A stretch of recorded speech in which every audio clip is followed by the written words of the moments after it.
Good evening everyone. तो चलो start करते हैं सीधा नाइट्रेशन ऑफ बेंजीन। ठीक है, देखिए नाइट्रेशन ऑफ बेंजीन में हम लोगों को क्या करना है, बेसिकली जो सबसे इंपॉर्टेंट है, हम बेंजीन का नाइट्रेशन करने के लिए जो रिएजेंट यूज करते हैं वो है अपना concentrated HNO3 and concentrated H2SO4 का mixture. This reagent is used for the nitration of benzene. जब ये रिएजेंट आप यूज करोगे तो आपको प्रोडक्ट मिलेगा नाइट्रोबेंजीन। आपको क्या प्रोडक्ट मिलेगा? Nitrobenzene, because it introduces NO2 group. ठीक है, ये क्या इंट्रोड्यूस करता है? नाइट्रो ग्रुप इंट्रोड्यूस कर देता है कंपाउंड पे। तो कोई भी कंपाउंड अगर लिख चलोगे तो आपको बेंजीन के थ्रू नाइट्रेशन से नाइट्रोबेंजीन मिलेगा। अब सवाल यहाँ पे जो सबसे ज्यादा हाईलाइट होता है वो कि नाइट्रेशन होते समय इलेक्ट्रोफाइल क्या होता है। तो एज वी ऑल नो कि नाइट्रेशन जब हम कराते हैं तो नाइट्रेशन में इलेक्ट्रोफाइल क्या है? इलेक्ट्रोफाइल यहाँ पे क्या यूज करते हैं हम लोग? Electrophile is NO2 plus. This is called nitronium ion. ये अपने आप में बहुत इंपॉर्टेंट क्वेश्चन है आप लोगों के लिए। Nitronium ion itself is a very important compound. तो स्वागत है आप सबका हमारे यूट्यूब चैनल पे, जहां हम लोग स्टार्ट किए हुए marathon chemistry for JEE neat and CUET PG entrance examination के लिए। आपको यहाँ पे पूरा कंटेंट मिल रहा है free of cost with total quality content. अभी आपको सारा DPP क्वेश्चन में प्रोवाइड करने वाला हूँ।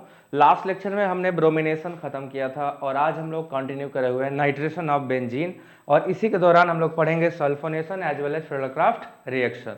तो नाइट्रेशन ऑफ बेंजीन में हमने देखा कि इसका जो इलेक्ट्रोफाइल है वो क्या है? नाइट्रोनियम आयन है, NO2 प्लस से जाता है। अब सबसे पहले NO2 प्लस में आपको NO2 का स्ट्रक्चर पता होना चाहिए। NO2 में जो आपका नाइट्रोजन है दैट इज sp हाइब्रिड। ये कैसा होता है? sp हाइब्रिड मॉलिक्यूल है जो कि एक लीनियर शेप का होता है। कैसा होता है भैया? लीनियर शेप का। तो इसका स्ट्रक्चर आपको पता होना चाहिए। ये है आपका नाइट्रेशन ऑफ बेंजीन का इलेक्ट्रोफाइल। अब इसका मैकेनिज्म क्या है, रिएक्शन कैसे जाता है? तो जब इस रिएक्शन के मैकेनिज्म की हम बात करेंगे तो अपने आप में बहुत ही ज्यादा इंपॉर्टेंट हो जाएगा। Mechanism is very very important, क्योंकि यहाँ पे दो दो एसिड का मिक्सचर लिया गया है और ये एसिड का मिक्सचर कुछ तो कहानी करेगा। तो आइए देखते हैं क्या कहानी बनता है जब इसके मैकेनिज्म की हम बात करेंगे। ठीक है, तो देखिए मैकेनिज्म में क्या होता है। हमने दो दो एसिड यूज किए हैं बच्चों। अब दोनों एसिड में होता क्या है? एक एसिड बिहेव करता है लेविस बेस की तरह और एक बिहेव कर सॉरी लेविस बेस नहीं, ब्रॉन्स्टेड बेस की तरह, और एक बिहेव करता है ब्रॉन्स्टेड एसिड की तरह। तो आइए देखते हैं कौन एसिड बनता है कौन बेस। तो जब हम नाइट्रेशन कराने जाते हैं तो HNO2 को हम ऐसे लिख सकते हैं क्या? HNO3 में भी रिटन एज दिस, और यहाँ पे जो आपका H2SO4 है उसको हम लिखेंगे ऐसे। ये आपका पॉजिटिव पार्ट हो जाएगा, इधर आपका नेगेटिव पार्ट। ये होता क्या है? ये बिहेव करता है जो नाइट्रिक एसिड है एक्ट एज ब्रॉन्स्टेड बेस। ये ब्रॉन्स्टेड बेस की तरह बिहेव करता है। ये आपका इंपॉर्टेंट क्वेश्चन है कि HNO3 H2SO4 में कौन एसिड बनता है और कौन बेस। ये आपका है ब्रॉन्स्टेड एसिड। ये आपका क्या है? ब्रॉन्स्टेड एसिड है। तो आप एक एसिड और एक बेस के साथ काम करेंगे। यहाँ पे होगा क्या? ये H प्लस आयन दे देगा किसको? OH को, और जैसे H प्लस आयन देगा प्रोटोनेशन की वजह से ये बन जाएगा NO2 और OH2 प्लस। अब ये OH2 प्लस क्योंकि ऑक्सीजन पे पॉजिटिव चार्ज है तो एक अच्छा लेविंग ग्रुप हो जाता है, तो पानी रिलीज करके क्या बना देता है? NO2 plus electrophile. ये जनरेट हो गया हमारा इलेक्ट्रोफाइल। अब यहाँ पे आपके पास जो स्पीसीज एक और निकला वो HSO4 माइनस था प्लस वाटर। तो हमारा इलेक्ट्रोफाइल तैयार है जिसका हमें रिएक्शन कराना है। तो यहाँ पे जो इंपॉर्टेंट टॉपिक था आपको समझना वो था act as Bronsted base, HNO3 act as a Bronsted base and H2SO4 act as a Bronsted acid.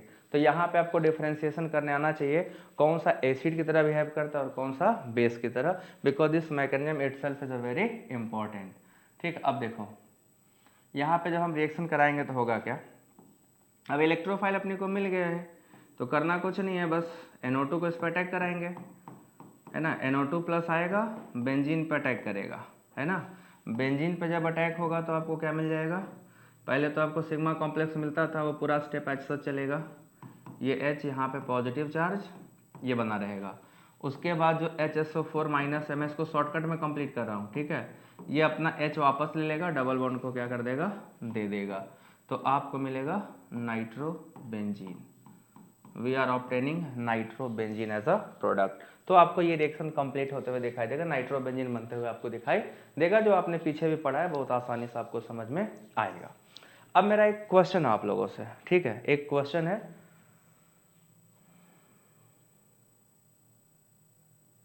sp hybridise होगा तभी पता चल जाएगा कि प्लेनर है, sp2 हाइब्रिडाइज होगा तभी पता चल जाएगा, ठीक है। तो पता लगाने के लिए आपके पास हाइब्रिडेशन के कई तरीके हैं, आप हाइब्रिडेशन से पता लगा सकते हो कौन सा हाइब्रिडेशन है। प्लेनरिटी के लिए sp sp2 होना मस्ट है, अगर sp sp2 नहीं होता तो प्लेनर नहीं होगा, दैट इज द फॉल। अब जो क्वेश्चन पूछूंगा उसका आंसर करिए। आपने नाइट्रेशन किसका कराया? बेंजीन का। आपने नाइट्रेशन कराया है बेंजीन का, ठीक है।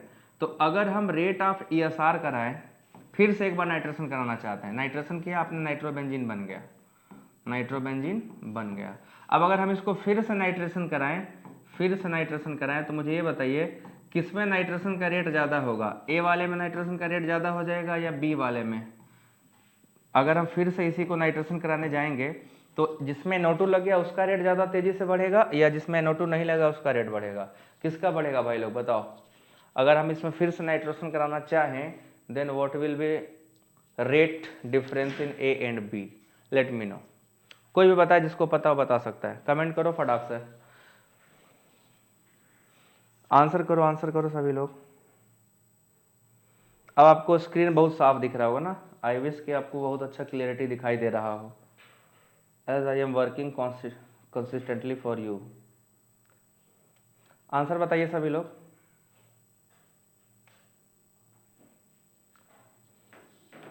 ए या बी? बी में तेजी से मिलेगा, बी में ही मिलेगा answer. Correct answer is B, this is correct, incorrect है, ठीक है ना। अब आपको पता होना चाहिए कि ये गड़बड़ था, ठीक है ना। आपको गड़बड़ी क्या दिखा यहाँ पे? गड़बड़ी आपको ये पता होना चाहिए कि rate of ESR directly proportional two electron density होता है, और यहाँ पे बेंजीन था और यहाँ पे NO2 था, तो NO2 में -m है, -m इलेक्ट्रॉन डेंसिटी घटा देता है, इसीलिए ए का रेट ज़्यादा होगा बी से, ए का रेट ज़्यादा होगा बी से। एकदम सिंपल था भाई, ए का रेट ज़्यादा होगा बी से। आपको ये ध्यान देना चाहिए था ना, ये ध्यान देने योग्य बात थी कि नहीं थी? नाइट्रेशन कर दिया तो nitrobenzene NO2 is -m group, वो इलेक्ट्रॉन विड्रॉइंग है, और जब वो इलेक्ट्रॉन विड्रॉ कर लेगा तो अपन लोग को क्या मिलेगा? इलेक्ट्रॉन डेंसिटी कम मिलेगी, और इलेक्ट्रॉन डेंसिटी कम मिलेगी तो फिर रेट भी क्या हो जाएगा? स्लो हो जाएगा। तो correct answer is a not be, ठीक है। चलो अब कराते हैं, अब सब्स्टिट्यूटेड बेंजीन पे नाइट्रेशन कराएंगे, ठीक है।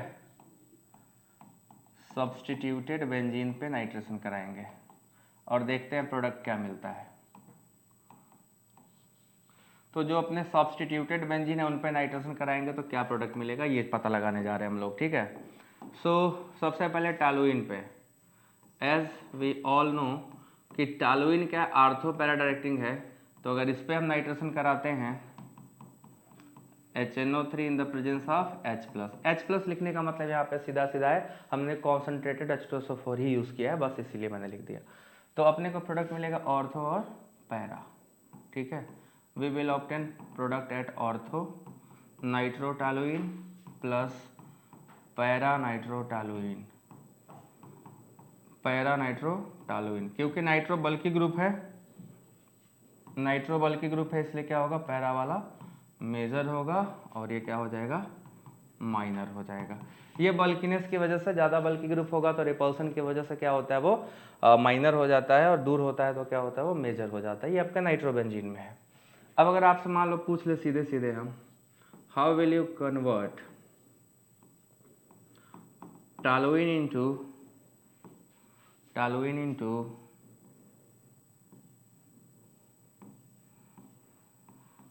Para nitrobenzoic acid?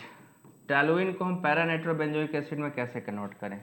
क्या रिएजेंट डालेंगे तो पैरा नाइट्रोबेंजोइक एसिड में कन्वर्ट हो जाएगा, ठीक है। हम क्या रिएजेंट ऐड करें कि हमारा जो प्रोडक्ट है वो यहाँ बन जाए, सीधे बेंजीन से पैरा नाइट्रोबेंजीन में कन्वर्ट हो जाए? तो हमें क्या यूज़ करने की ज़रूरत है? हमारे पास क्या रिएजेंट होना चाहिए जो ये प्रोडक्ट दे दे? सभी लोग को गुड इवनिंग। देखो बेटा, यहाँ पे स्ट्रेटजी है, आपको स्ट्रेटजी अपनानी पड़ेगी, और स्ट्रेटजी से जाओगे तो काम हो जाएगा। पहले इसका क्या कराओ? नाइट्रेशन कराओ, ठीक है। पहले इसका क्या करेंगे हम लोग? नाइट्रेशन कराएंगे। तो नाइट्रेशन कराओगे तो आपको मेजर प्रोडक्ट क्या मिलेगा, पैरा नाइट्रो, है ना। टॉलुइन से क्या मिल जाएगा, पैरा नाइट्रो। अब आपको पैरा नाइट्रो ये मेजर प्रोडक्ट होगा, माइनर भी मिलेगा, है ना, माइनर भी मिलता है। अब इसमें क्या डाल दो, KMnO4। KMnO4 का काम ही है, ठीक है, हॉट एंड कॉन्सेंट्रेटेड, कि जितने भी अल्काइल बेंजीन है उनको ऑक्सीडाइज करके कहाँ पहुँचा देता है, एसिड में। तो अगर मान लो कोई बेंजीन है, बेंजीन से सीधे जुड़े हुए कार्बन पर अगर एक भी हाइड्रोजन हुआ, दिस इज कॉल्ड बेंजाइलिक।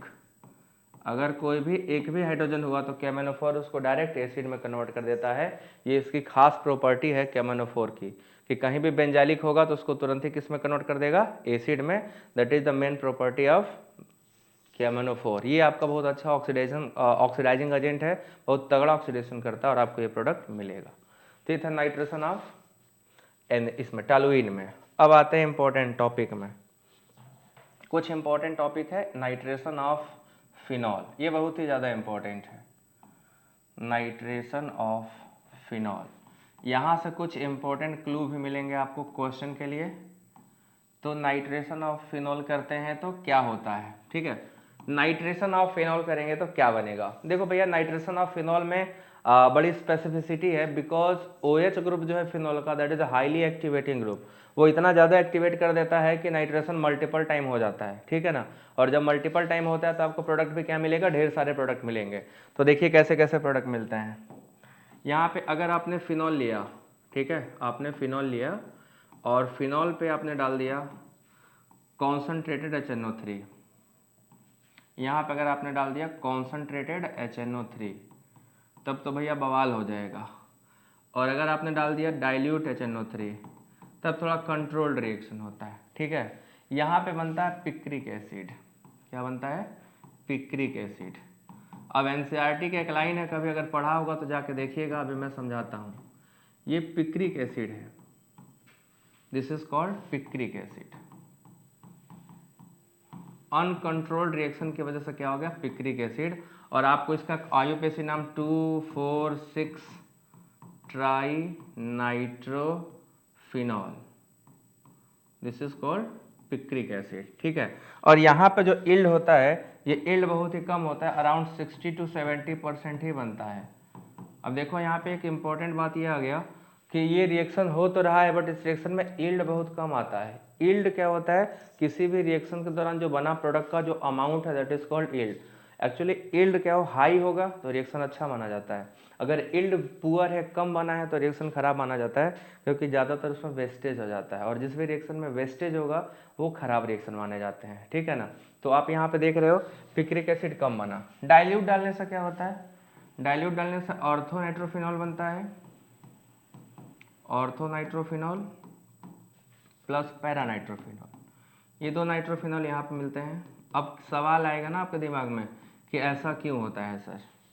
देखो एक डाइल्यूट के साथ क्या दिक्कत है, डाइल्यूट में जब डाइल्यूट लोगे तो कॉन्सेंट्रेशन कम है तो लेस इलेक्ट्रोफाइल्स बनते हैं, लेस अमाउंट में NO2 प्लस बनता है, इसीलिए सिलेक्टेड पोजीशन पे होता है। जब कॉन्सेंट्रेटेड लेते हो तो कॉन्सेंट्रेशन हाई है तो ज़्यादा इलेक्ट्रोफाइल जनरेट होगा, इसीलिए आपको प्रोडक्ट क्या होता है, मल्टीपल टाइम्स।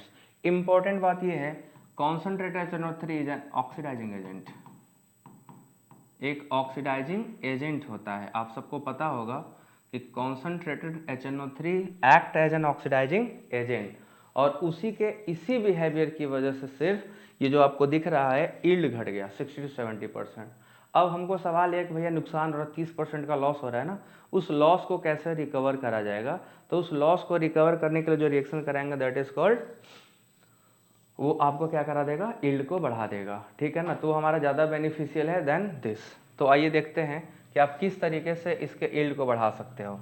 तो यील्ड बढ़ाने के लिए हमें करना पड़ता है पहले नाइट्रेशन से पहले सल्फोनेशन, ठीक है ना। तो फिनॉल में क्या करोगे, सल्फोनेशन कराते हैं ओलियम डाल के, H2S2O7, ये सल्फोनेशन है। और जब सल्फोनेशन कराइएगा बेंजीन का तो आपको मिल जाएगा ऑर्थो एंड पैरासल्फोनिक एसिड, ठीक है, ये बन जाएगा। अब याद रहे कि ओलियम ऑक्सीडाइजिंग एजेंट नहीं है और यहाँ पे आपका क्या है, सल्फोनेशन हो रहा है। ये पूरा रिएक्शन रिवर्सिबल होता है, सल्फोनेशन रिएक्शंस आर रिवर्सिबल होते हैं। टोटली क्या होता है, रिवर्सिबल, मतलब फिर से घूम के पीछे जा सकता है। तो अब जब सल्फोनेशन हो जाएगा तो यहाँ पे अब करा दो नाइट्रेशन। अब जब नाइट्रेशन कराइएगा तो आपको दिखाई देगा कि नाइट्रेशन में जो NO2 इलेक्ट्रोफाइल था वो SO3H को भी उड़ा देता है, क्योंकि ये रिवर्सिबल रिएक्शन है, इसलिए आसानी से यहाँ पे ये रिप्लेस हो जाते हैं। And then we will obtain picric acid in high yield. अब आपको जो पिक्रिक एसिड मिलेगा उसका यील्ड क्या है, ज़्यादा है ना। अब आपको यील्ड जो मिलेगा वो 90%, 90 to 98% तक यील्ड यहाँ पे मिलता है पिक्रिक एसिड का। तो ये आपको तब मिलता है जब आपके पास क्या हो, ये यील्ड आपको तब मिलेगा जब आपके पास क्या हो रहा होगा, पिक्रिक एसिड का सल्फोनेशन हो रहा, सल्फोनेशन फॉलोड बाय ये होगा, तभी मिलेगा, अदरवाइज नहीं मिलेगा। तो ये आपका था रिएक्शन जिसमें हम लोग ऑक्सीडेशन मेथड्स को क्या कर सकते हैं, रिड्यूस कर सकते हैं। और जब ऑक्सीडेशन रिड्यूस हो जाएगा तो आसानी से आपको प्रोडक्ट फॉर्मेशन होगा। ये बात समझ में आया सबको? आगे चला जाए।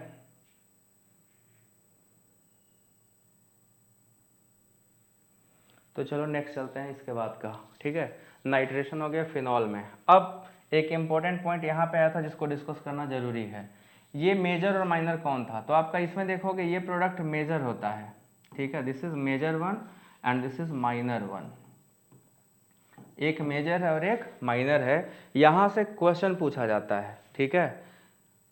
आप ध्यान से देखोगे तो सबसे पहले आपको एक चीज़ दिखाई दे रहा होगा कि हमारा जो ये वाला एसिड है आर्थो वाला, it has intramolecular hydrogen bonding, है ना। आर्थो नाइट्रोफिनॉल में क्या होता है, इंट्रामोलिकुलर हाइड्रोजन बॉन्डिंग होता है। आप सबने पढ़ा होगा कि इंट्रामोलिकुलर हाइड्रोजन बॉन्डिंग होता है। अब इस इंट्रामोलिकुलर हाइड्रोजन बॉन्डिंग की वजह से क्या होता है, एक तो ये मोर स्टेबल हो गया, तो जो ज़्यादा स्टेबल होते हैं वो ज़्यादा अमाउंट में एग्जिस्ट करते हैं, इसीलिए मेजर प्रोडक्ट है, ठीक है ना, इसीलिए क्या है, ये मेजर प्रोडक्ट है। अब ये स्टीम वोलाटाइल होता है, स्टीम वोलाटाइल। स्टीम वोलाटाइल का मतलब ये हो गया कि अगर हम आर्थोनाइट्रोफिनॉल को थोड़ा सा स्टीम में देंगे तो भाप में भी क्या होगा, ये इवेपोरेट हो जाएगा, वोलाटाइल होगा, उड़ के निकल जाएगा। क्योंकि इंट्रामोलिकुलर हाइड्रोजन बॉन्डिंग क्या होते हैं, वीक बॉन्ड होते हैं, और वीक बॉन्ड आसानी से वोलाटाइल हो जाते हैं। तो कहीं प्रोडक्ट बन रहा है और बोल दिया कि वोलाटाइल है, तो volatility because of intramolecular hydrogen bonding. तो ये ध्यान रखिएगा, इसका इंट्रामोलिकुलर हाइड्रोजन बॉन्डिंग है जो वोलाटाइल होने पर मजबूर किया, ये वोलाटाइल नहीं है। तो ये आपका था फिनॉल का नाइट्रेशन, जो कि बहुत ज़्यादा इंपॉर्टेंट है। नाउ नेक्स्ट, ये मैंने आपको कॉन्सेप्ट बता दिया। अगर आपको ऑक्सीडेशन रोकना है, ऑक्सीडेशन की वजह से क्या बनता था ना, ये बन जाता था 30% तक क्विनोन बन जाता है फिनॉल का ऑक्सीडेशन से। ये साइड प्रोडक्ट था क्विनोन। इसी को रोकने के लिए हमने पहले ये वाला स्टेप लगाया है, डायरेक्ट नहीं बनाया, इसको रोकने के लिए हमने ये स्टेप लगाया है। अदरवाइज होता क्या कि वो ऑक्सीडाइज होकर कॉन्सेंट्रेटेड H2SO4 में, HNO3 में क्विनोन बना देता, तो आपको जो यील्ड था वो हमेशा क्या मिलता, पुअर मिलता। और हम लोग तो भैया पढ़ रहे हैं ज़्यादा यील्ड के लिए ना, किसी को कम यील्ड चाहिए क्या, नहीं चाहिए, तो ज़्यादा यील्ड मिलेगा नहीं यहाँ पे। समझ आया सबको?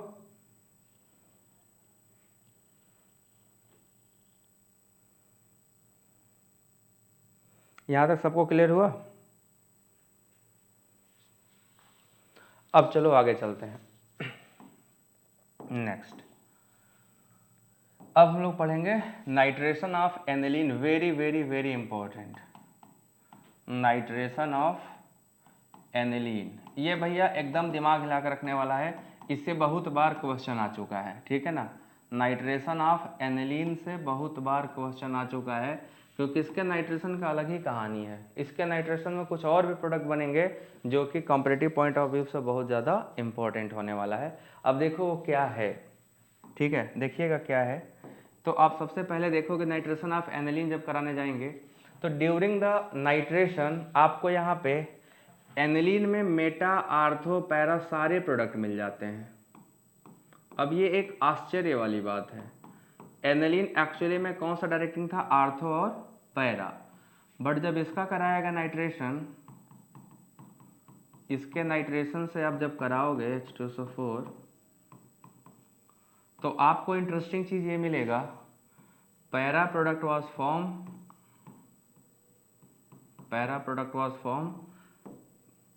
51%,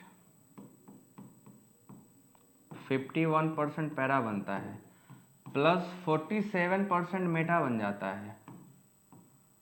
मेटा नाइट्रो एनिलीन कितना बन गया 47%, जो कि नहीं बनना चाहिए था, इसको तो बनना ही नहीं था। और जो आर्थो है वो बेचारा बहुत कम बनता है, आर्थो नाइट्रो एनिलीन केवल 2% बनता है।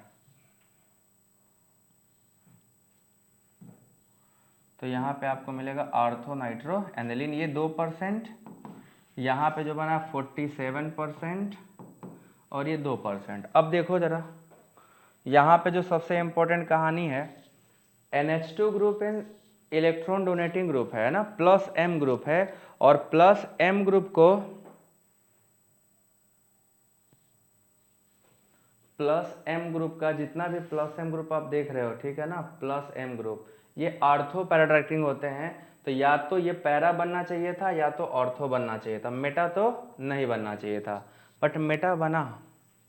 मेटा क्यों बना, कहाँ से बना, मेटा बनने के लिए कौन जिम्मेदार है, कोई बता सकता है? ये मेटा प्रोडक्ट कैसे बनता है, anyone?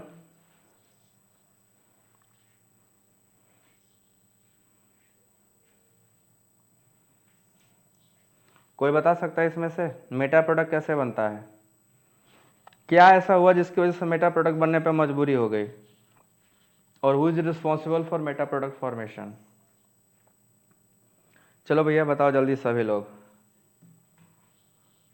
Y meta product forming in a very excellent good yield? अब देखो ना, यील्ड बढ़िया अच्छा खासा यील्ड मिला, ऐसा नहीं कि थोड़ा बहुत यील्ड मिला है, अच्छा खासा यील्ड मिला 47%। इसको बनना ही नहीं था। NH2 आर्थो पैराडायरेक्टिंग है, मेटा डायरेक्टिंग थोड़े ना है। ये बनता है due to anilinium ion formation की वजह से। देखो है क्या, आपने HNO3 यूज किया, एसिड है, और ये आपका एनिलीन क्या होता है, एनिलीन होता है बेस। तो जब एसिड बेस रिएक्शन होता है तो पहले क्या होता है, प्रोटोनेशन हो जाता है, ठीक है ना। प्रोटोनेशन हो जाने की वजह से पूरी कहानी जाती है बदल। एसिड बेस रिएक्शन होने की वजह से क्या होता है, जो NH2 था वो प्रोटोनेट होकर किसमें कन्वर्ट हो जाता है, एनिलीनियम आयन में। This is called anilinium ion, ठीक है। एनिलीनियम आयन में जब कन्वर्ट हो जाएगा तो ये आपका होता है मेटा डायरेक्टिंग। आपको पढ़ाया था electron withdrawing group Meta directing होते हैं, इसकी वजह से ये बना कि इसने मेटा पे बनवाया, ठीक है। तो ये कई बार क्वेश्चन पूछ चुका है एंट्रेंस में, due to the formation of anilinium ion this is responsible for formation of meta product, जो कि इस रिएक्शन में बनना नहीं चाहिए था। तो एनिलीन के नाइट्रेशन से हम बना सकते हैं आर्थो मेटा पैरा, पूरा मिक्सचर बन जाता है। This meta formation is because of formation of an intermediate compound that is called anilinium ion during the reaction, and that is why we are obtaining paranitro aniline, ठीक है। अब अगर आपसे पूछा जाए हमको इतना सब नहीं चाहिए, हमको केवल पैरा चाहिए, हमको मेटा आर्थो नहीं चाहिए, हमको सेलेक्टिव चाहिए, तो आपको यहाँ पे करना पड़ेगा प्रोटेक्शन, ठीक है ना, सेलेक्टिव नाइट्रेशन करने के लिए। तो हमें पढ़ना है सेलेक्टिव नाइट्रेशन कैसे होगा।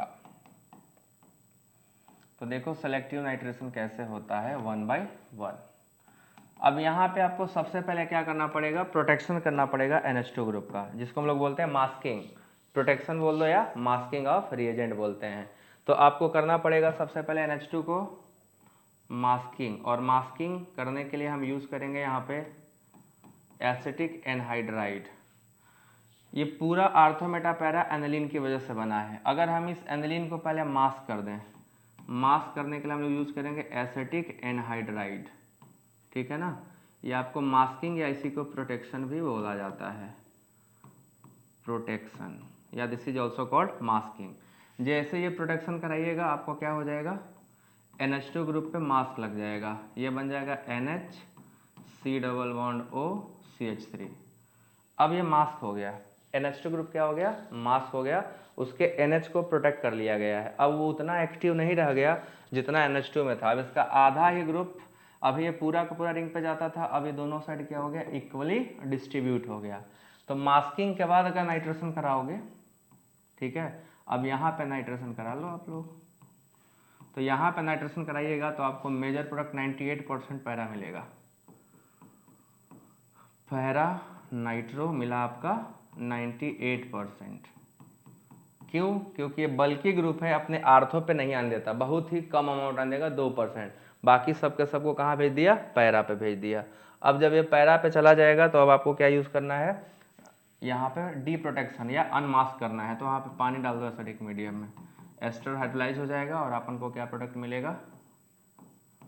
ये मिलेगा NH2 और नीचे आ जाएगा NO2। ये आपका प्रोडक्ट मिलेगा 98% सेलेक्टिविटी।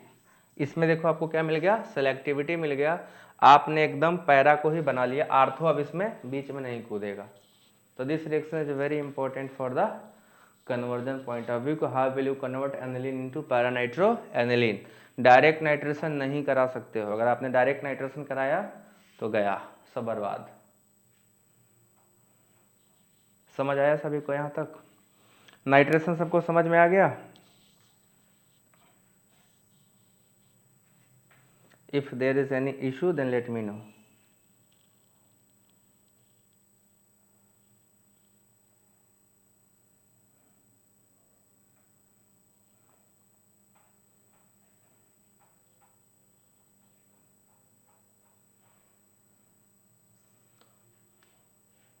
चला जाए आगे तब। इसके बाद नेक्स्ट नाइट्रेशन ऑफ एनिलीन हो गया। अब हम लोग पढ़ेंगे सल्फोनेशन। ठीक है, क्या पढ़ेंगे? सल्फोनेशन। नाउ तीसरा रिएक्शन है सल्फोनेशन।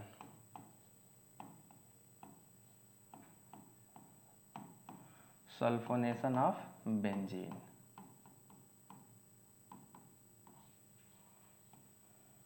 सल्फोनेशन रिएक्शन में देखो भैया, सल्फोनेशन रिएक्शन सबसे पहले याद रखिएगा इकलौता ऐसा रिएक्शन है जो रिवर्सिबल है। ठीक है ना, रिवर्सिबल रिएक्शन है। देखो कैसे, it is a reversible reaction. ये एक रिवर्सिबल टाइप का रिएक्शन है। दूसरा SO3 sulphur trioxide is form as electrophile. एक इलेक्ट्रोफाइल जो बनता है वो अपना क्या है? SO3 होता है। सल्फोन, इसको सल्फर ट्राइऑक्साइड बोलते हैं। इसका जो आपका है वो सल्फर ट्राइऑक्साइड है, इलेक्ट्रोफाइल। रिएजेंट जो यूज करते हैं हम लोग सल्फोनेशन में, रिएजेंट इज, जो आपका रिएजेंट होता है, हम या तो कॉन्सेंट्रेटेड H2SO4 यूज करने वाले हैं या तो हम यूज करने वाले हैं ओलियम। ओलियम क्या होता है? H2S2O7, H2S2O7। ये हम यूज करेंगे सल्फोनेशन ऑफ बेंजीन में और आराम से सल्फोनेशन हो जाता है। सल्फोनेशन में दिक्कत नहीं है, बस उसका हाइड्रोलिसिस कराओगे तो रिएक्शन क्या हो जाएगा? वापस आ जाता है, रिवर्स कर जाता है। तो अपन लोग देखेंगे कि जब बेंजीन पे ओलियम या H2SO4 डाला गया, ठीक है, कॉन्सेंट्रेटेड H2SO4 या तो ओलियम, तो आपको क्या मिलेगा? रिवर्सिबल रिएक्शन होगा। ये आपको मिलेगा SO3H। This is called benzene sulphonic acid. Benzene sulphonic acid.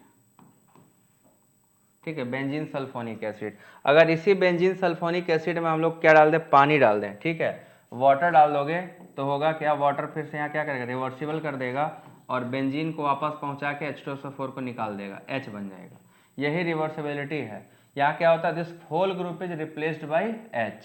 ये बल्कि ग्रुप होता है, बहुत ज़्यादा हैवी बल्कि ग्रुप है और सल्फर कार्बन के साथ स्ट्रॉन्ग बॉन्ड नहीं बना पाता है, जिसकी वजह से आपका क्या होता है? रिवर्सिबल मार देता है। अगर इधर पानी डाल दिया, नीचे पानी डाल दिया तो रिएक्शन पीछे आ जाएगा, और सल्फ्यूरिक एसिड या ओलियम डालोगे तो रिएक्शन आगे जाएगा। तो इकलौता एक रिएक्शन पढ़ोगे जो कैसा है? रिवर्सिबल है। ये BHU एंट्रेंस में कई बार पूछा गया है, ठीक है ना, BHU एंट्रेंस में पूछा गया है कि कौन सा रिएक्शन रिवर्सिबल है, ठीक है ना।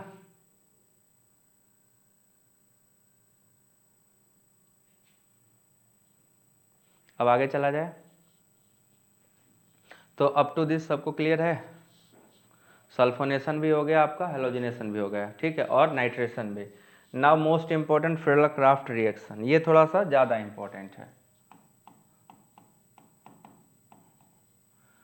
Friedel craft reaction, actually Friedel-craft reaction है क्या, ये समझना, और यहाँ से क्वेश्चन आपको मिलेगा ही मिलेगा, यहाँ से क्वेश्चंस आते हैं आसानी से। होता क्या है, जब कभी बेंजीन को, ठीक है, बेंजीन को हम रिएक्शन कराते हैं या तो किसी एल्किल हैलाइड के साथ या तो किसी एसाइल हैलाइड के साथ, ठीक है ना, this is called acyl halide. In the presence of AlCl3 anhydrous aluminium chloride, इसका रिएजेंट क्या है, कैटलिस्ट एनहाइड्रस एल्यूमिनियम क्लोराइड, ठीक है। तो अगर आपने RCl डाला है देन आपको एल्काइल बेंजीन बनेंगे, क्या बनेगा, एल्काइल बेंजीन फॉर्म होगा, जस्ट लाइक बेंजीन के ऊपर कोई R ग्रुप आके जुड़ जाएगा। और अगर आपने एसाइल ग्रुप डाला है तो acyl benzene, acyl benzenes are also called aromatic ketones, ठीक है। एसाइल बेंजीन क्या बनेगा, एरोमेटिक कीटोन्स। अब इसका मैकेनिज्म बताता हूँ। ये प्रोडक्ट बनेगा आपका, ये है फ्रेडल-क्राफ्ट। तो ये आपका एल्काइल बेंजीन जो बनता है, that reaction is referred as alkylation of benzene, ठीक है। ये एल्काइलेशन कहा जाता है, एल्काइलेशन। और यहाँ पे जो बना this is called acylation, acylation. तो दो टाइप के रिएक्शन है फ्रेडल-क्राफ्ट के, Friedel-craft alkylation and Friedel-craft acylation. ये दोनों रिएक्शन आपको करने हैं, दोनों के आपको प्रोडक्ट भी मिलते हैं। अभी आपको दोनों का डिटेल मैकेनिज्म 1 बाय 1 में कराने वाला हूँ कि एसाइलेशन कैसे होता है, एल्काइलेशन कैसे होता है, and who is responsible for alkyl benzene formation and acyl benzene formation, ठीक है। कहाँ पे कौन सा इंटरमीडिएट बनेगा, पूरा रिएक्शन किसके थ्रू जाएगा, 1 बाय 1।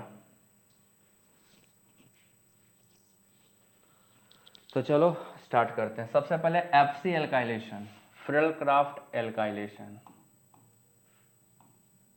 यहाँ पे जितने पॉइंट्स आपको बताएंगे सारे पॉइंट ज़रा ध्यान से देखिएगा कि फ्रेडल-क्राफ्ट एल्काइलेशन में क्या होता है और कौन है जो फ्रेडल-क्राफ्ट एल्काइलेशन देता है।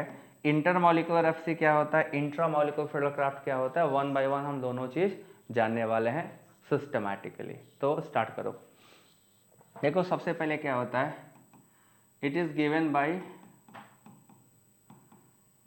by alkyl halide. रिएजेंट देख लेना कौन कौन सा, बहुत इंपॉर्टेंट। एल्काइल हैलाइड को जब AlCl3 कराओगे तब, फिर एल्कीन को H+ के साथ कराओगे तब, या एल्कोहल को H+ के साथ रिएक्शन कराइएगा तब। यहाँ दोनों तीनों से बनेगा कार्बोकैटायन, ठीक है, एल्काइल कार्बोकैटायन।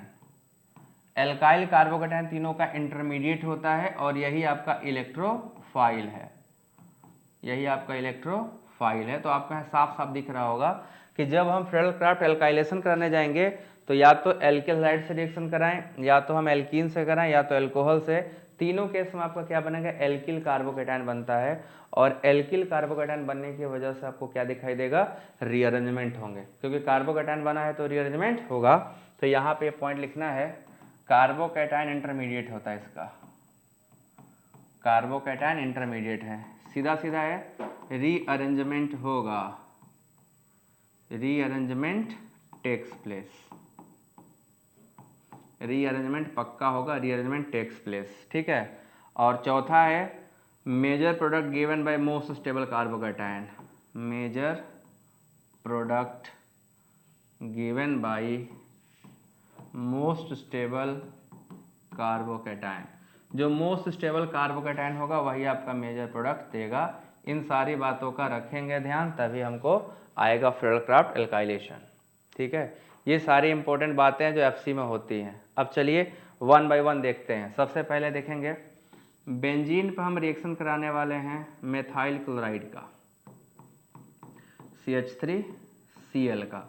तो in the presence of anhydrous aluminium chloride, ठीक है, anhydrous aluminium chloride, we will obtain toluene.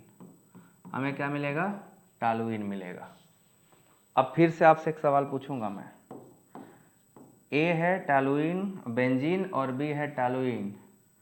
अगर हम दोनों पे ESR कराएं, electrophilic substitution reaction, ESR, then आप बताओ बच्चा दोनों में से A और B को किसका रेट हायर होगा ESR में। अगर हम इसी में फिर से ESR करवा दें तो किसका रेट हाई होगा ESR के लिए, A का या B का।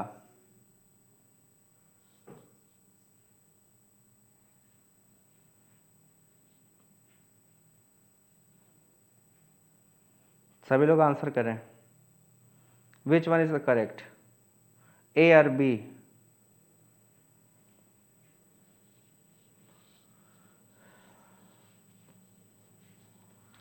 ए और बी में किसका रेट हाई होगा ये सार के लिए, ए का होगा या बी का होगा?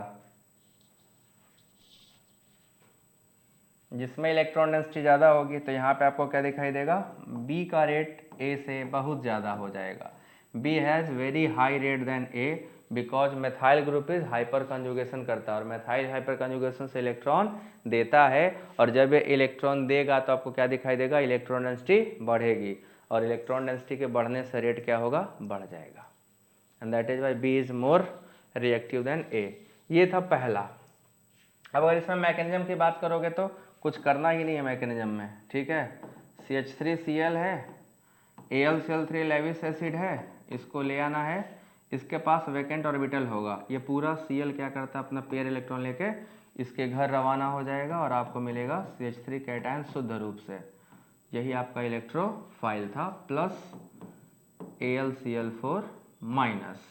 अब ये CH3 जाके रिंग पे जुड़ जाएगा, है ना, CH3 रिंग पे जुड़ जाएगा। इसको आप ऐसे देख लो, पूरा मैकेनिज्म एकदम आसान हो जाता है। बस पहला स्टेप सबका डिफरेंट है, मैंने आपको शुरू में बताया था। जैसे ही इस पर अटैक करेगा, मेथाइल ग्रुप इधर आएगा और H इधर आएगा, है ना, और उसके बाद क्या होगा, तांडव। तांडव क्या होगा, यहाँ आएगा कैटायन। अब AlCl3 में क्या है, आपका निगेटिव पार्ट है, AlCl4 माइनस बन के ये निगेटिव अपना प्रोटॉन वापस लेगा, इसको दे देगा double bond, and we will obtain toluene as a product, हमें टॉलुइन मिल जाएगा प्रोडक्ट। तो ये आपका मैकेनिज्म है, बस आपको देखना क्या है, कार्बोकैटायन ये अगर मिल गया बस फिर तो मस्त है, फिर तो भाई जी सब कुछ आसान है ना। आपको बस देखना है आपका कार्बोकैटायन सही तरीके से मिल जाए, दैट्स ऑल। अब एक इंपॉर्टेंट कन्वर्जन कराने जा रहा हूँ, देखिएगा, conversion is very important, conversion से क्वेश्चन बहुत तगड़े आते हैं, तो आप कन्वर्जन पे थोड़ा फोकस करिएगा। ये मैंने आपको दिया,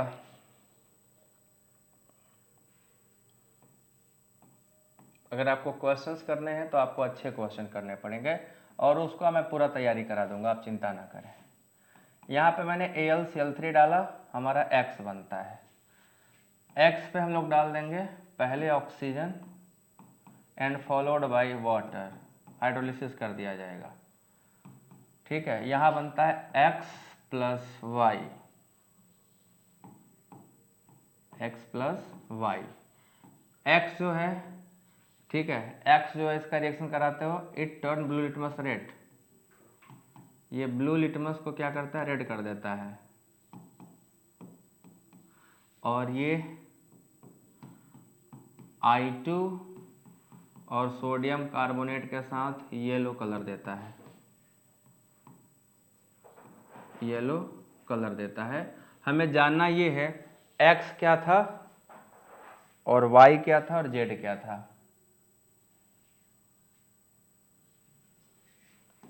यहाँ पे Y बना लियो, इसको बना लियो Z। तो what is the structure of X, what is the structure of Y and what is the structure of Z। X Y Z तीनों के नाम बता दो, कौन कौन से स्पीसीज थे, X क्या बना था, Y क्या बना था और Z क्या बना था। Let's do this conversion very fast. इस कन्वर्जन को तेजी से करिए सभी लोग।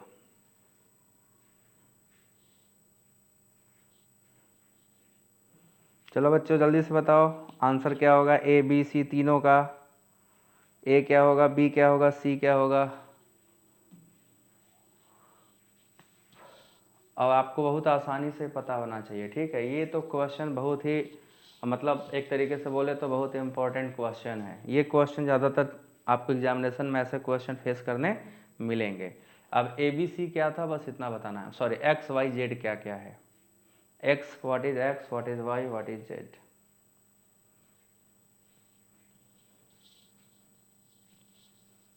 कोई बताएगा।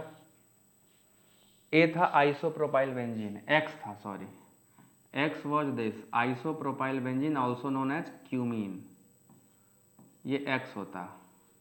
वाई आपका फिनॉल था, ठीक है, Y was phenol. and Z was acetone, Z was acetone, this is Z।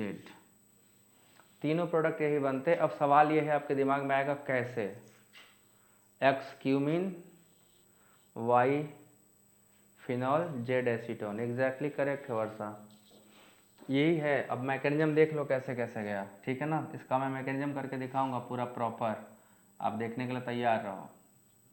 देखो पहले स्टेप में जब आपने कराया था ये एल्किलाइड आपने क्या लिया, दिस Cl। अब इसका रिएक्शन जब AlCl3 से कराओगे, है ना, तो ये बना देगा आपका ये वाला कार्बोकेटायन, और ये कार्बोकेटायन लेस स्टेबल है। तो रीअरेंजमेंट करना आपको सिखाए हैं, यहाँ से H माइग्रेट करके यहाँ से यहाँ पहुँच जाता है, ठीक है। H का माइग्रेशन होगा 1 हाइड्राइड शिफ्ट, और ये बन जाएगा आपका सेकेंडरी कार्बोकेटायन मोर स्टेबल। और जो सेकेंडरी कार्बोकेटायन है यही जाके बेंजीन पे अटैक करेगा, और जब बेंजीन पर अटैक करेगा तो जो पॉजिटिव पार्ट था वही रिंग से जाकर सीधे जुड़ जाता है, और ये बन जाता है आइसोप्रोपाइल बेंजीन, आइसोप्रोपिल बेंजीन। तो आपका ये बन गया X। आइसोप्रोपिल बेंजीन क्या था आपका, X था, ठीक है ना। आपका X नहीं था, सॉरी, ये प्रोडक्ट का X था, ठीक। अब प्रोडक्ट के X के बाद देखो क्या होगा, जो प्रोडक्ट का X बन चुका है, अब इसमें डालो फिनॉल। तो जब इसमें फिनॉल डालोगे तो ये देखो एक H इधर है, ये मेथाइल है, और ये क्या है, मेथाइल। ये ऑक्सीजन के साथ रिएक्शन करता है in the form of radical, ठीक है, रेडिकल की तरह रिएक्ट करता है। ऑक्सीजन डबल बॉन्ड ऑक्सीजन यहाँ जाके बीच में इसके बॉन्ड के बीच में इंसर्ट हो जाता है, और इंसर्ट होकर क्यूमीन परऑक्साइड बना लेता है। ये बनाता COOH, this is called cumene peroxide.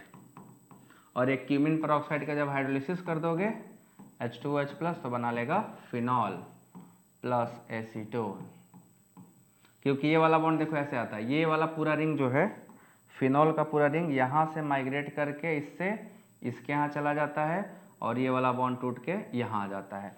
तो CH3 double bond O acetone बनते हुए दिख रहा है आपको, एक CH3 डबल बॉन्ड O और यहाँ पे CH3, ये फिनॉल प्लस एसीटोन, ठीक है। फिनॉल ब्लू लिटमस को रेड कर देगा, और एसीटोन का जो टेस्ट था वो आयोडोफॉर्म टेस्ट था, और आयोडोफॉर्म टेस्ट जो देगा वो येलो कलर देता है। आयोडोफॉर्म का कलर कैसा है, येलो कलर है। Then we will obtain this product.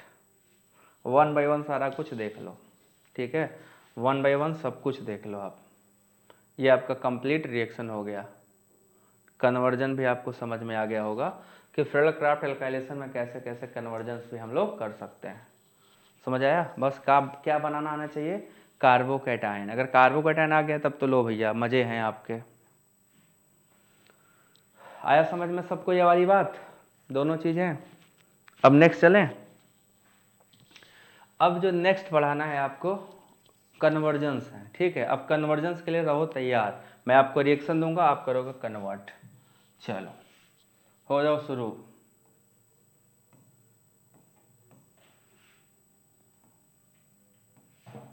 सबसे पहला है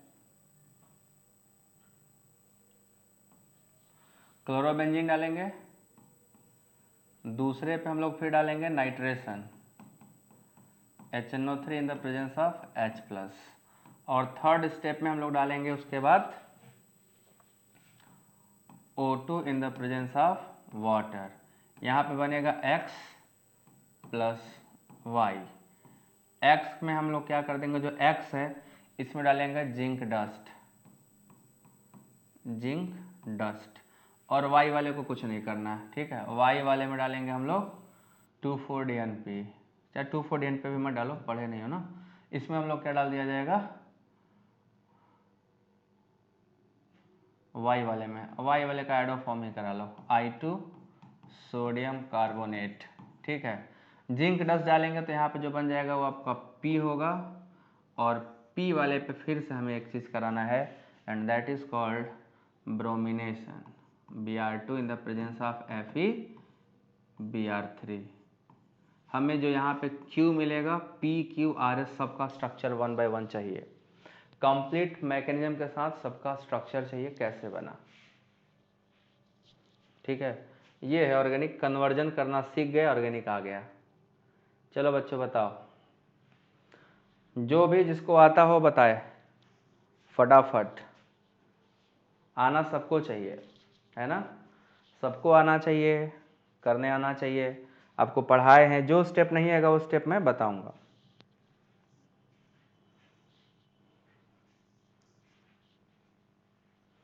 चलो बताओ बच्चों क्या होगा आंसर। ये कन्वर्जन है, 1 बाय 1 स्टार्ट करो कन्वर्जन। क्यू का नाम जिसको पता हो बता दे। यहाँ पे तो आपका मिलेगा CH3 CO minus Na plus iodoform CHI3। This species is yellow colour, ठीक है। ये वाला स्पीसीज क्या आपका पीले कलर का होता है। तो आयोडोफॉर्म टेस्ट मिल गया। यहाँ पे जो प्रोडक्ट मिलेगा वो आपको मिलेगा पैरा ब्रोमो या para nitro bromobenzene. This is form as a Q and P is nitro compound nitrobenzene and X is as per I gas NO2 यहाँ लगेगा और यहाँ आ जाएगा फिनॉल और Y वॉज एसीटोन। कैसे बना अभी दिखाता हूँ। Y was acetone. What do you think?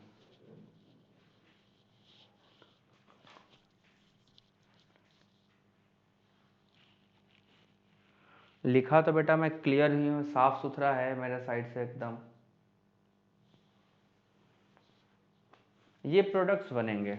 सवाल ये है कि इन प्रोडक्ट में जो मैंने प्रोडक्ट आपको बना के दे दिए, अब इनमें सवाल ये है ये दीज प्रोडक्ट्स जितने भी दिख रहे हैं कैसे बना, है ना। दे रिक्वायर मैकेनिज्म, है ना। तो सबसे पहले देखो मैकेनिज्म इधर से लेके चल रहा हूँ। जब पहला वाला स्टेप डालोगे तो रीअरेंज करके कार्बोकेटाइन बनाएगा, वो कार्बोकेटाइन बनेगा, कार्बोकेटाइन जाके ऐसा जुड़ जाएगा, क्यूमीन बना देगा, है ना। क्यूमीन पे आपने नाइट्रेशन कराया, तो क्यूमीन पे नाइट्रेशन कराओगे तो कहाँ पे जाएगा, आर्थो पे तो जाएगा नहीं, क्योंकि आर्थो तो ब्लॉक रहेगा, बिकॉज आर्थो के बगल में बल्कि ग्रुप है, तो पक्का जाएगा कहाँ पे, पैरा पे।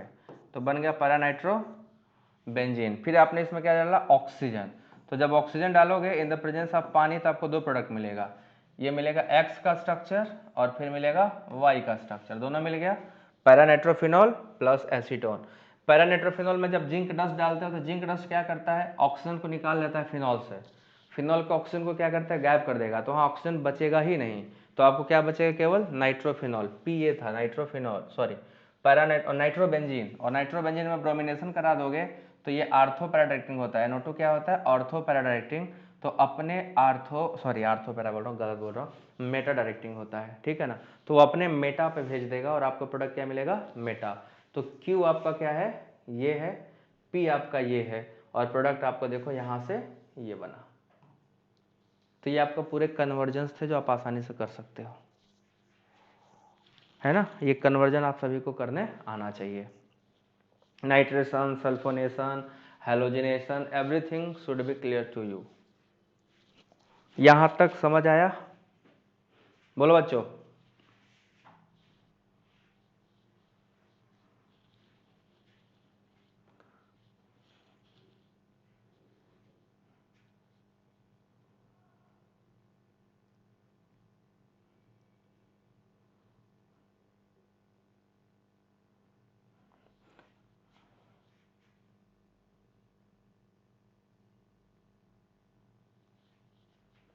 इसके आगे चलना है अब। ये आपका था एल्काइलेशन, ठीक है ना। अब कुछ एसाइलेशन की बात कर लें। एल्काइलेशन ऑफ बेंजीन में आप कार्बोकेटाइन से गए, अब इसके बाद अपन लोग को एसाइलेशन पढ़ना है, ठीक है ना। Acylation of benzene. तो एल्काइलेशन के बाद Friedel Crafts acylation, Friedel Crafts acylation. अब फ्रेडल क्राफ्ट एसाइलेशन क्या होता है ये देखिए। तो Friedel Crafts acylation is very easy, बहुत आसान है फ्रेडल क्राफ्ट एसाइलेशन। बस यहाँ पे जो इंपॉर्टेंट बातें हैं वो एरोमेटिक कीटोन बनते हैं प्रोडक्ट, एरोमेटिक कीटोन्स बनते हैं प्रोडक्ट, ठीक है, फॉर्म पहला। दूसरा इंपॉर्टेंट बात है एरोमेटिक कीटोन्स बनते हैं, उसके साथ साथ आपको दूसरा क्या देखने मिलेगा, एसाइल कार्बोकेटाइन से जाता है, एसाइल कार्बोकेटाइन से रिएक्शन जाता है, रीअरेंजमेंट नहीं होगा, रीअरेंजमेंट नहीं होगा, क्योंकि रीअरेंजमेंट इसलिए नहीं होता, एसाइल कार्बोकेटायन जो होता है वो यह होता है, देखो बैक बॉन्डिंग से अपने आप को हाईली स्टेबल कर चुका होता है। यहाँ पे आपका ये एसाइल कार्बोकेटायन है, ऑक्सीजन अपना पीछे इलेक्ट्रॉन देके इसको कार्बन के ऑक्टेट को कर देता है पूरा। तो यहीं पे जब ऑक्टेट पूरा हो जाएगा तो किसी और के यहाँ जाने की कोई ज़रूरत नहीं है, इसीलिए इसमें रीअरेंजमेंट नहीं होता, कार्बन पे जाके सीधे जुड़ जाएगा बेंजीन रिंग। तो ये एसाइल कार्बोकेटायन है, ठीक है। अब ये कैसे रिएक्शन होता है, जब हम किसी बेंजीन का रिएक्शन कराते हैं एसिड क्लोराइड के साथ, एसिड क्लोराइड के साथ इन द प्रेजेंस ऑफ AlCl3, तो आपको क्या मिलेगा, acyl benzene. Now we are going to obtain is COCH3, क्योंकि यही कैटायन बनेगा, इतना दूर आपका जो कार्बोकेटायन बनेगा वो क्या बनेगा, ये बनेगा, ये कार्बोकेटायन बनेगा, ठीक है ना। यही कार्बोकेटायन जाकर सीधे रिंग पे जाके अटैच हो जाएगा, जुड़ जाएगा, और जैसे ही रिंग पे जुड़ेगा आपको फाइनल प्रोडक्ट दे देगा, ठीक है। तो ये एसाइल कार्बोकेटायन से जाता है, और ये क्या है आपका एसाइल बेंजीन, या इसी को एरोमेटिक कीटोन कह सकते हो, दिस इज एरोमेटिक कीटोन। तो ये एरोमेटिक कीटोन्स बनाने के मेथड्स हैं। यहाँ पे फ्रिडल-क्राफ्ट एसाइलेशन से एरोमेटिक कीटोन्स बनते हैं, ठीक है ना, और एल्काइलेशन से एलिफैटिक हाइड्रोकार्बन्स, मतलब आपके एरोमेटिक एल्काइल बेंजीन बनते हैं। तो वहाँ पे एल्काइल ग्रुप जुड़ता है, यहाँ पे एसाइल ग्रुप। अब मैं दोनों में थोड़ा कंपेरिजन आपको दिखाता हूँ, दोनों में कंपेयर करके देखिएगा। अगर हम बेंजीन लिए थे, देखिएगा यहाँ पे जो इंपॉर्टेंट बात बताने जा रहा हूँ उसको थोड़ा फोकस रखिएगा। अगर मान लो हमने एल्काइलेशन कराया, एल्काइलेशन, और दूसरे में हमने एसाइलेशन कराया, एल्काइलेशन, और दूसरे में एसाइलेशन। एसाइलेशन के लिए हमने यूज़ किया CH3COCl, और एल्काइलेशन के लिए हमने यूज़ किया CH3Cl in the presence of aluminium chloride. यहाँ भी सेम चीज़, एल्यूमिनियम क्लोराइड हमने यूज़ किया है, ठीक। देखो यहाँ का जो प्रोडक्ट मिलेगा ये आपका टैलुइन मिलेगा, और यहाँ का जो प्रोडक्ट मिलेगा वो एसीटोफिनोन बोलते हैं इसको, this is called acetophenone, acetophenone बोला जाता है। अब आपसे यहीं पे एक सवाल बहुत अच्छा जनरेट होता है, एल्काइलेशन मल्टीपल टाइम्स हो सकते हैं, ठीक है ना, alkylation can takes place in multiple time but acylation only once. ये मल्टीपल टाइम हो सकता है, मल्टीपल टाइम्स, जबकि एसाइलेशन सिर्फ ओनली वंस, एक ही बार होता है। कोई एक्सप्लेन कर सकता है क्यों? Alkylation takes place multiple time while acylation takes place only once, ऐसा क्यों होता है कि एल्काइलेशन कई बार हो सकता है, उसको कोई रेस्ट्रिक्शन नहीं है, बट एसाइलेशन बहुत कम ही बार होता है, ज़्यादा एसाइलेशन नहीं होता। तो who is responsible for this, ये इसके लिए कौन जिम्मेदार है और क्यों जिम्मेदार है? कोई है तो एक्सप्लेन करके बताओ, क्या चीज़ है जिसकी वजह से प्रॉब्लम जनरेट हो रही है कि एल्काइलेशन मल्टीपल टाइम हो रहा है और एसाइलेशन केवल वन टाइम। तो एल्काइलेशन ये मल्टीपल टाइम रिपीट कर जाता है, मल्टीपल टाइम्स, और ये एसाइलेशन जो है वो ओनली वंस, सिर्फ एक ही बार होता है। वाई दिस कोलावेरी, हाँ बताओ, कोई बता सकता है? जिसको पता वो बताओ ना, अपने को तो बस आंसर चाहिए। कौन बताया? डजंट मैटर, आंसर बताया, सही बताया, दैट्स मैटर।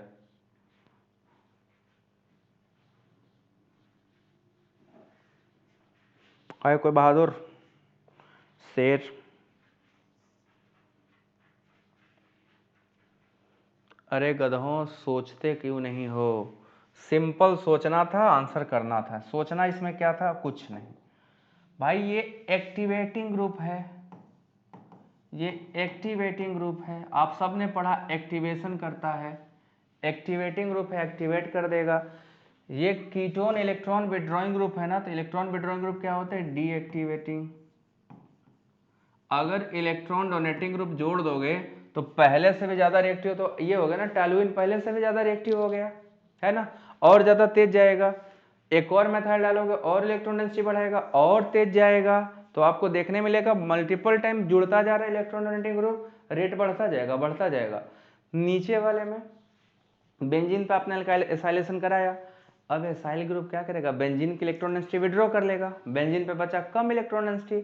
अब जब इलेक्ट्रॉन डेंसिटी ही कम हो जाएगा तो रेट क्या हो जाएगा, स्लो नहीं हो जाएगा, ये फर्दर रिएक्शन करने के लिए अवेलेबल नहीं होगा, बिकॉज इसकी इलेक्ट्रॉन डेंसिटी को घटा दिया गया, तो रेट यहाँ पे आपको स्लो मिलेगा। Now we will observe that एक ही बार होता है, alkylation takes place at multiple time but acylation takes place only once, ये रीजन है, समझ आया।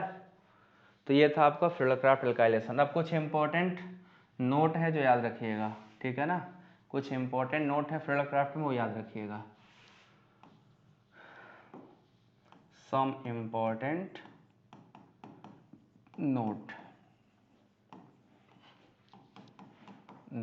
इन फ्रिडलक्राफ्ट रिएक्शन में, ठीक है। देखो क्या इंपॉर्टेंट नोट है, दो इंपॉर्टेंट नोट है और दोनों बहुत अच्छे से याद रखना है। सबसे पहले note number 1, highly activating group जो होते हैं, जो बहुत ज़्यादा इलेक्ट्रॉन डेंसिटी देते हैं, ठीक है, highly activating group does not give Friedel Crafts reaction, जो बहुत ही ज़्यादा एक्टिवेटिंग है वो फ्रिडलक्राफ्ट नहीं देते, ठीक है। Highly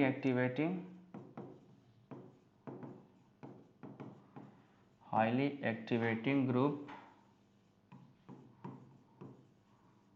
does not give Friedel Crafts reaction, FCR का मतलब फ्रिडलक्राफ्ट रिएक्शन। तो देखो कौन नहीं देता है, आपको पता चलेगा फिनॉक्साइड आयन नहीं देता है, आपको पता चलेगा एनिलीन नहीं देता है, आपको पता चलेगा कि फिनॉल भी अपना धोखा दे दिया, ये तीनों मिला फ्रिडलक्राफ्ट रिएक्शन ही नहीं देते, इन तीनों में आपको फ्रिडलक्राफ्ट नहीं मिलेगा, ठीक है। ये तीनों याद रखना, कौन नहीं देता है, फिनॉल, एनिलीन और इसमें आपका फिनॉक्साइड आयन है। These 3 species are highly activating, जो आपका AlCl3 लेविस एसिड है वो जाके इसी पे रिएक्शन कर जाता है NH2 और OH पे और सॉल्ट बना लेता है, जिससे रिएक्शन आगे प्रोसीड नहीं करता।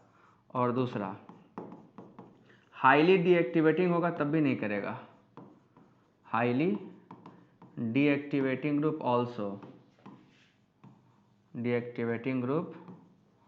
also not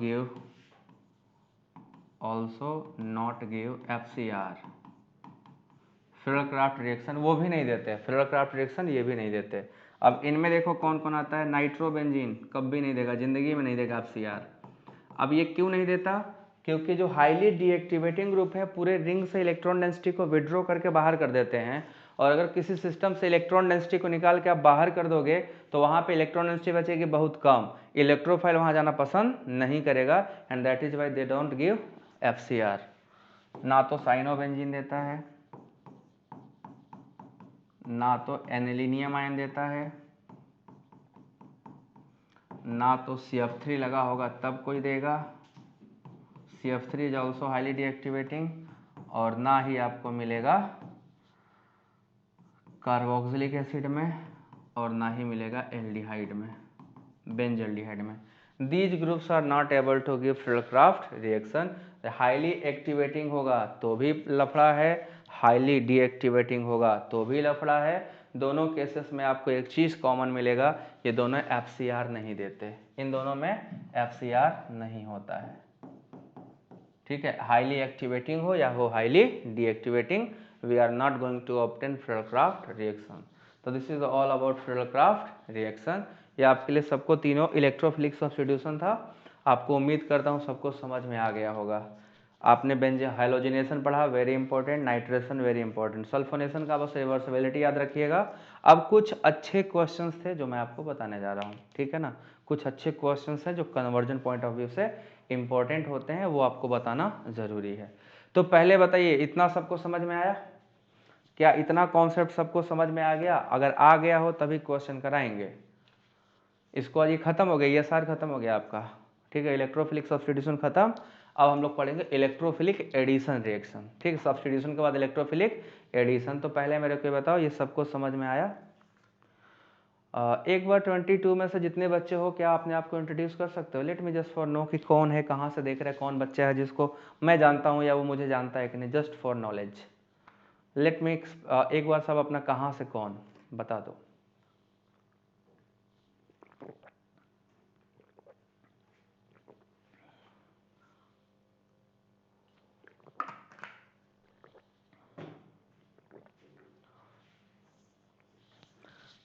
अब इसके बाद कन्वर्जन पे चलने हैं, ठीक है। मस्त कन्वर्जन कराएंगे, क्वेश्चंस अच्छे होंगे, आपको मौका देंगे कन्वर्ट करने के लिए, ठीक है ना।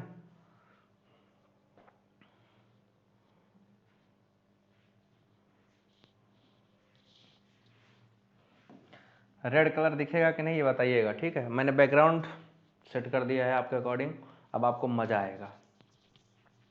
चल सबसे पहले कन्वर्जन स्टार्ट करते हैं इधर से। अब पूरे ESR से हम रिएक्शन देंगे, पूरे ESR से आपको रिएक्शन मिलेगा, ठीक है ना, पूरे इलेक्ट्रोफिलिक सब्स्टिट्यूशन में।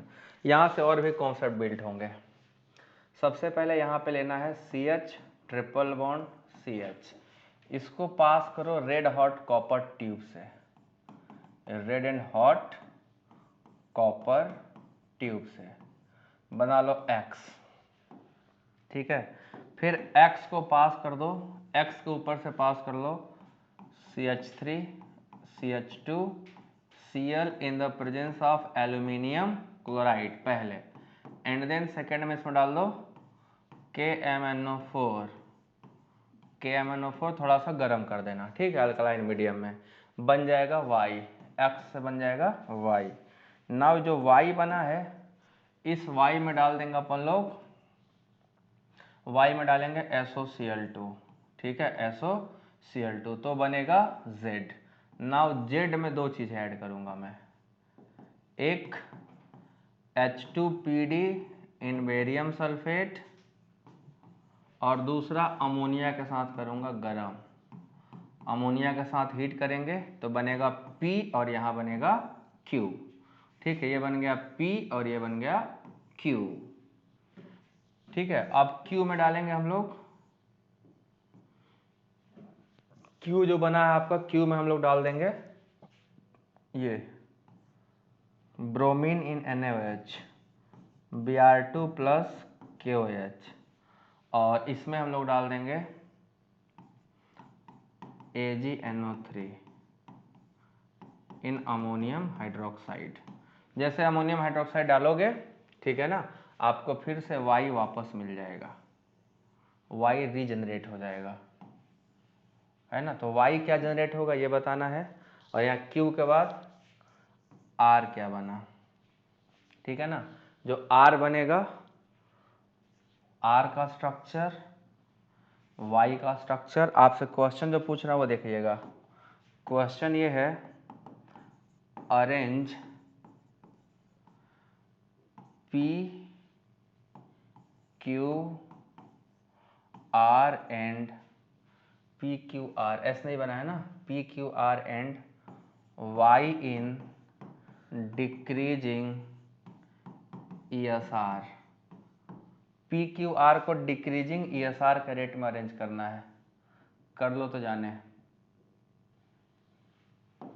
PQR को डिक्रीजिंग ESR के रेट में अरेंज करना है, पूरा कंप्लीट कन्वर्जन करो और बताओ कि PQR को कैसे अरेंज करोगे, ठीक है। रेड मैंने बस ट्राई करने के लिए यूज़ किया था, अब नहीं यूज़ करूँगा, हालांकि मुझे दिख रहा है तुम सबको रतौंधी टाइप का होता है, मैं नहीं लिखूँगा अब, ठीक है। चलो सभी लोग बताओ PQRS,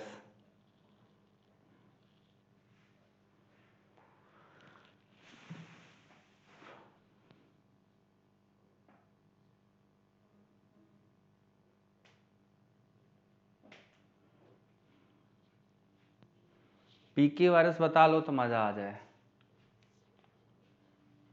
X भी लगा सकते थे बट X को मैंने लगाया 4 ही लगाना था।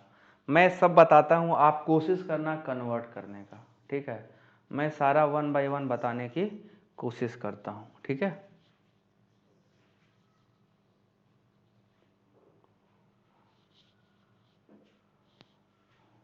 कन्वर्ट करोगे तो मज़ा आ जाएगा। X बेंजीन था, X बेंजीन था, Y बेंजोइक एसिड है, Y क्या है, बेंजोइक एसिड है,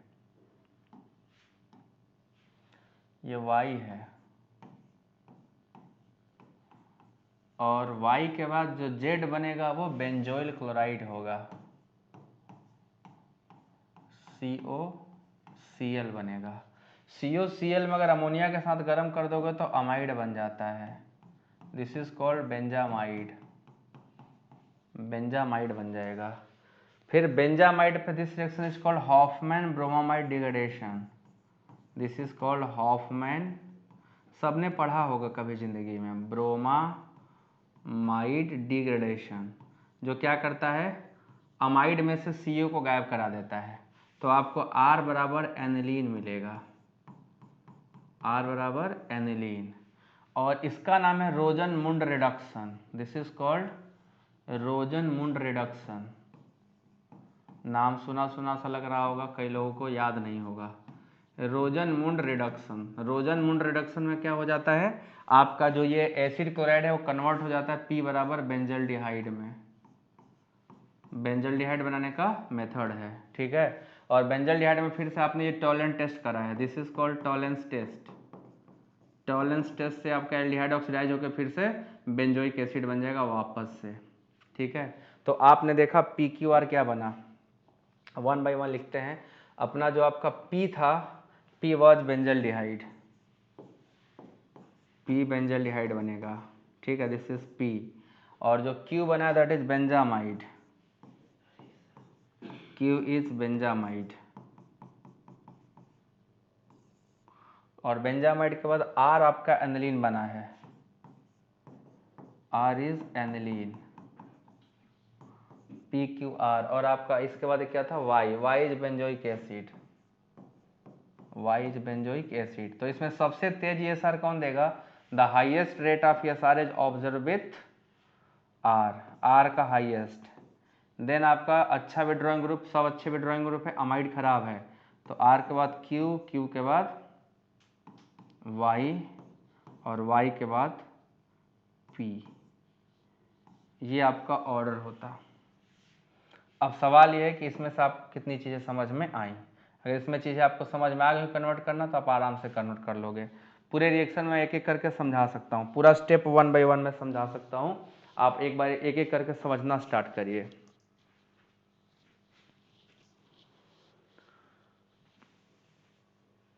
PQYR, PQYR, हाँ वर्षा तुम्हारा सही है, वेरी गुड, ऐसे ही तो करना है, प्रैक्टिस करते रहो।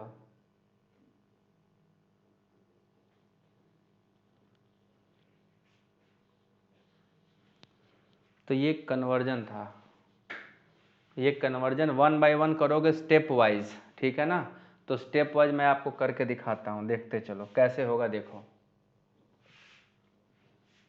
मैं भी दिखाता हूँ कैसे कन्वर्ट करना था, ठीक है।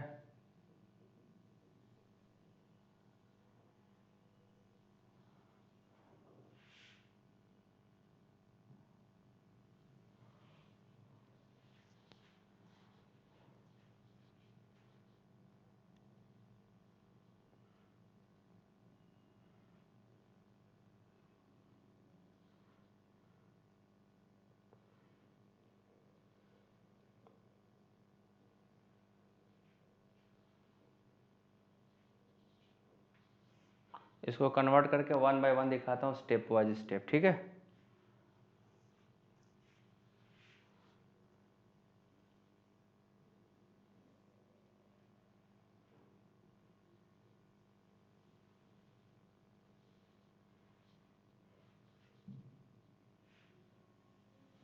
इसको पूरा 1 बाई 1 रिएक्शन करा के दिखाते हैं अभी।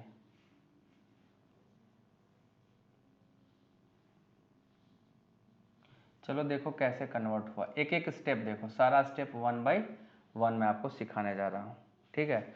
सबसे पहला जो है, रेड हॉट ट्यूब में जब डालते हो 3 मोल एसिटिलीन को, तो 3 मोल एसिटिलीन क्या होता है, आपस में रिएक्शन करके और बेंजीन में कन्वर्ट हो जाते हैं, ठीक है, बेंजीन में कन्वर्ट हो जाते हैं। ये आपका बहुत ही बेसिक रिएक्शन है एल्काइन का, हाइड्रोकार्बन में। ये इस पे अटैक करता है, ये इस पे अटैक करता है, और ये इस पे अटैक करता है रेड हॉट कॉपर ट्यूब में, तो बन जाएगा क्या, बेंजीन, ठीक है। जब रेड हॉट कॉपर ट्यूब में डालोगे तो क्या बन जाएगा, बेंजीन बन जाएगा, ठीक है।